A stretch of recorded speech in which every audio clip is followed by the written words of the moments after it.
Hello, good evening. আজ আমি তোমাদের সঙ্গে শেয়ার করব সন্ধ্যাবেলা থেকে আমি কী কাজ করলাম।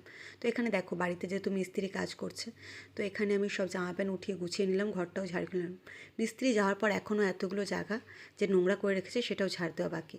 তো পুরো ঘরটা গুছিয়ে নিয়েছি, প্রায় ঘড়িতে বিকাল 4টে বাজে। এরপরে মিস্ত্রির জন্য চা বসিয়ে দিলাম, তো চাটা দিয়ে দেওয়ার পর সন্ধ্যাটা লাগিয়ে নিলাম। এরই মাঝখানে ছোটো মেয়ে উঠে গেছে ঘুম থেকে, তো দেখো কান্না করছে, তো ওকেও কোলে নিয়ে এখন কাজ করতে হবে। দেখো মিস্ত্রির চাটা দিয়ে আসলাম, তারপরে আরও যেটা ছিল সেটা দিলাম। এবার চলে এলাম সন্ধ্যাবেলায়, ঠিক তখন বাজে 8টা। আজ আমি একটু বেশি ব্যস্ততা আছি, তাই রুটিটা একটু তাড়াতাড়ি বানাচ্ছি, কারণ আমরা 8:30টার মধ্যে রাতের খাবারটা সবাই কমপ্লিট করে নিই। তো এখানে দেখো, তোমাদের সঙ্গে কথা বলতে বলতে একটা গল্প করি।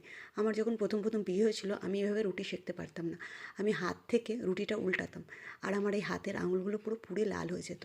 তো দেখো, এখানে আমি বেশ কথা বলতে বলতে অর্ধেক রুটিটা প্রায় বানিয়েই আসলাম। তো এখানে রুটি বানাচ্ছি, এরই মাঝখানে এসে আকাশ বলল, কাকিমা খাবার দাও। আমরা বাড়িতে টোটাল 7জন মানুষ থাকে, তাই অনেকটাই রুটি বানাতে হয়।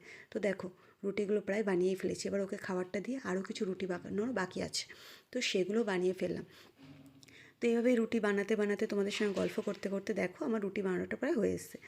সবার খাওয়া দাওয়া কমপ্লিট, বাসন ধোয়া কমপ্লিট। এবার দেখো ঘড়িতে বেজে গেছে প্রায় রাত্রি 10:30। তো মেয়েরা যেহেতু ঘর নোংরা করে রেখেছে, এখন যদি এটা ঝাড় দিয়ে না রাখি, তো সকালবেলা উঠে ঘরটা পুছতে খুবই অসুবিধা হবে। তো এরই মাঝখানে খুবই ব্যস্ত রয়েছি, বারবার ঘড়ির দিকেই চোখটা যাচ্ছে। এর কারণটা তোমরা পরে দেখতে পাবে। আজ যদি আমি এই নোটগুলো লিখে না শেষ করি, কাল সকালে আমার একাডেমিতে গিয়ে এটা জমা দেওয়ার আছে। ঘড়িতে বাজে প্রায় 1:45, এখনও আমি লিখেই যাচ্ছি। এরই মাঝখানে একবার হাঁটছি, আবার বসছি, আবার লিখছি, কেননা ঘুম পেয়ে গেছে।